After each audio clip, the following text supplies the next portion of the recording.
விஜய் டிவியில் ஒளிபரப்பாகும் சின்ன மருமகள் சீரியலில் நாயகியாக நடித்து வரும் ஸ்வேதா தனக்கு விவாகரத்து நோட்டீஸ் அனுப்பியிருப்பதாக ஆதி என்பவர் இன்ஸ்டாகிராமில் பதிவிட்டே இருக்காங்க. விஜய் டிவியில் ஒளிபரப்பாகி வரும் சின்ன மருமகள் சீரியலில் நாயகியாக நடித்து வரவங்க தான் ஸ்வேதா. இவரின் காதலன் என கூறி ஆதி என்பவர் கடந்த சில மாதங்களுக்கு முன்பு யூடியூப் சேனல்களில் பேட்டி ஒன்று கொடுத்திருந்தாங்க. ஆனால் அவருக்கும் எனக்கும் எந்த சம்பந்தமும் இல்லை என இன்ஸ்டாவில் பதிவிட்ட ஸ்வேதா பரபரப்பை ஏற்படுத்தினாங்க. இந்த நிலையில் தற்பொழுது ஆதி நடிகை ஸ்வேதா தனக்கு விவாகரத்து நோட்டீஸ் அனுப்பி இருப்பதாகவும் நான் யாரென்றே தெரியாது என சொன்னவர் தற்பொழுது எதற்காக விவாகரத்து நோட்டீஸ் அனுப்ப வேண்டும் என கேள்வி எழுப்பி இருக்காங்க ஆதி. இதை பற்றி அவர் வெளியிட்டுள்ள அறிக்கையில், என் பெயர் ஆதி, நடிகை ஸ்வேதாவின் கணவர்.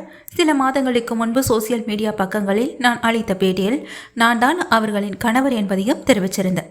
அதற்கு பிறகு ஸ்வேதா அவங்க தங்களுடைய இன்ஸ்டாகிராம் பக்கத்தில் என்னை அவருக்கு தெரியாது, அவர் சொல்றதெல்லாம் பொய்ன்னு பல குற்றச்சாட்டுகளுடன் பதிவை வெளியிட்டிருந்தாங்க. ஒருவருக்கு தெரியலைன்னா எப்படி விவாகரத்து நோட்டீஸ் அனுப்ப முடியும்? ஆனால் எனக்கு அவர்கிட்ட இருந்து விவாகரத்து நோட்டீஸ் வந்துள்ளது. அந்த நோட்டீஸ்லையும் என்னை பற்றி பல குற்றச்சாட்டுகளை குறிப்பிடப்பட்டிருக்கு.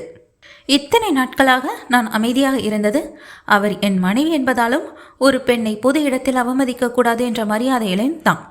மேலும் ஒரு நாள் அவர்கள் உண்மை புரிந்து கொண்டு திரும்பி வருவாங்கன்ற ஒரு நம்பிக்கையுடனும் காத்திருந்தேன். இதுவரைக்கும் நடந்த பிரச்சனைகளில் தவறு என்னிடமே இருக்கலாம்னு நினச்சி பல நாட்களாக அமைதியாகவே தான் இருந்தேன். ஆனால் சமீப காலத்தில் சில உண்மைகள் எனக்கு தெரிய வந்திருக்கு. அவர்களின் செயல்களால் இன்னொரு பெண்ணின் வாழ்க்கையும் பாதிக்கப்பட்டிருக்கு.